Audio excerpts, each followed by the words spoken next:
Magandang umaga mga pre, no? Ang pag-uusapan natin ngayon ay tungkol kung paano gamutin ang manok na may tibak. Ito siya, oh, may tibak. Dalawang paa. Maliit lang yung sa kabila. Ito, malaki. Gagamutin ito natin ngayon. Okay. Ano nga ba ang mga dahilan bakit nagkakaroon ng bumblefoot o tibak yung mga manok natin? Unang-una dyan, oh, yung nilalagyan natin, baka maraming bato nasusugatan yung paa. Pangalawa, yung marumi din, saka madumi, maraming ipot, di nililinisan.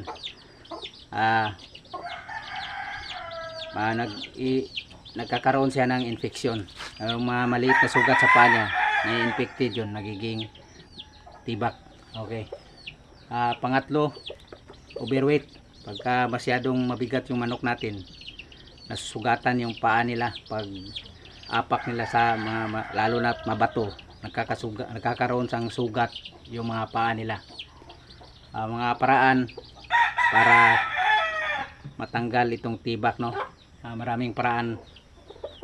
Isang paraan nun, yung lalagyan mo ng gasolina. Ito, lalagyan mo ng gasolina sa umaga, tanghali, saka hapon. Okay. Di natin gagawin yun, no? Dahil wala tayong oras nun sa tanghali, may trabaho tayo. Di natin magawa yun.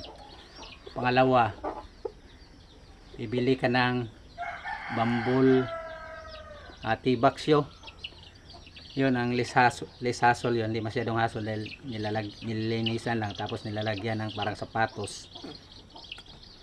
Kusang matatanggal ito. Wala pa tayo, hindi pa tayo nakabili nun, kaya ang gagawin natin ay gagamutin na lang natin, no? Gamit itong rugby saka betadine. Ito, betadine. Unang-una, linisan natin yung paa niya gamit itong Zeromite. Okay, tunaw na natin dito sa tubig, ha. Okay.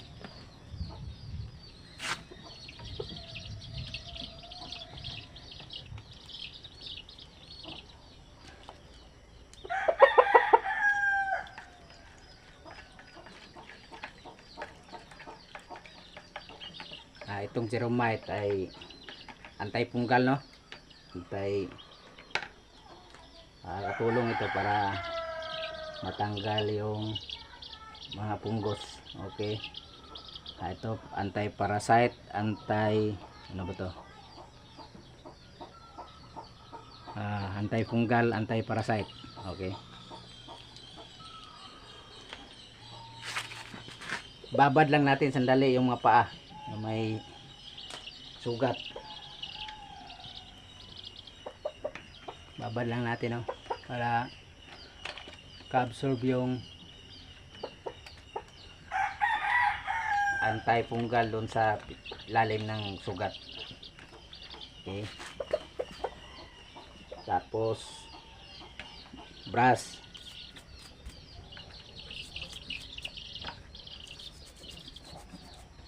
Linising maigi, no? Yung walang matirang dumi.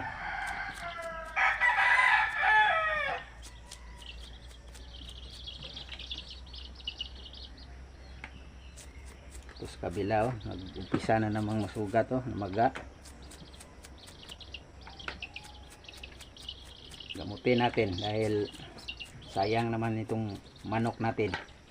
Sweeter Gold, 1 win pa lang, 2 years. Okay.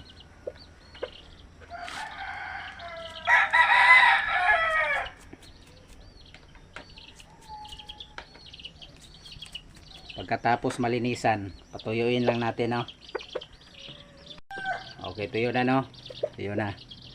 Dito na tayo maglagay ng betadine. Lagyan natin ng betadine. Yan. Tuluan na natin para mamatay yung mga bakterya. Tapos pagka medyo tuyo na, maglagay na tayo ng rugby. Ito rugby. Lagay natin dito, no. Ang purpose nito para hindi na siya mapasukan ng dumi. Mamatay yung mga bakterya na nasa loob ng sugat.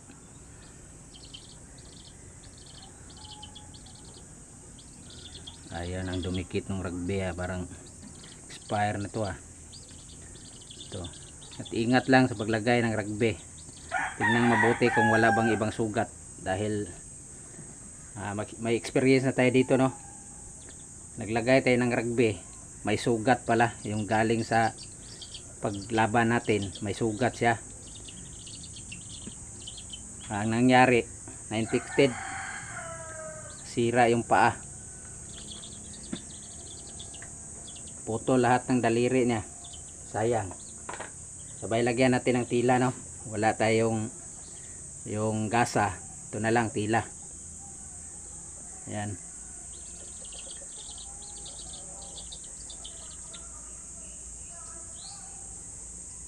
Lagyan ulit ng rugby.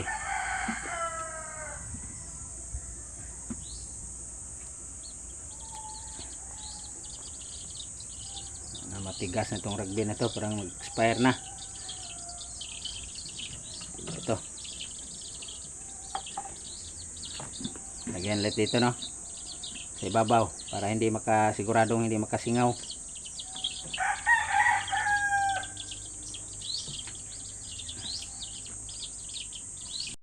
Ganito na siya, no, magiging ganito siya.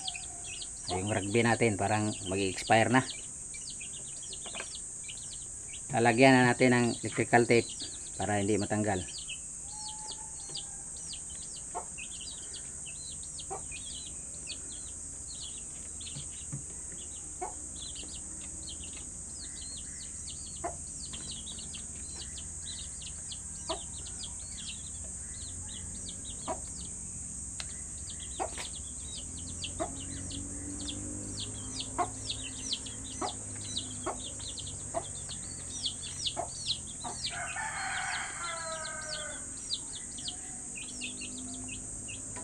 Kailangang magamot natin yung mga manok natin na may mga ganito, no, dahil hindi na pwedeng ilaban natin kung may ganito sugat siya sa paa.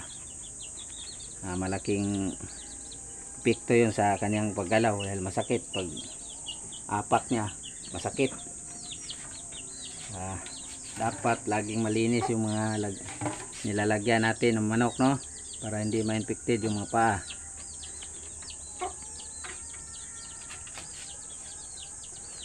Kailangan talagang matutukan. Tayo may trabaho, minsan napabayaan na rin natin. So, hanggat maaari, titingnan din, no.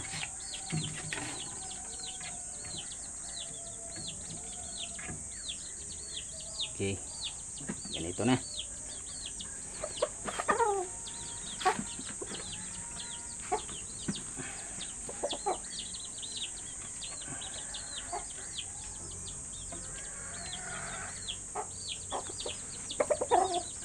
Tapos bibigyan natin ng gamot.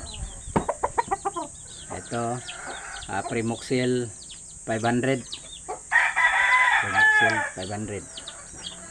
At bawat umaga bigyan natin para madaling gumaling yung sugat niya. Okay, ganun lang.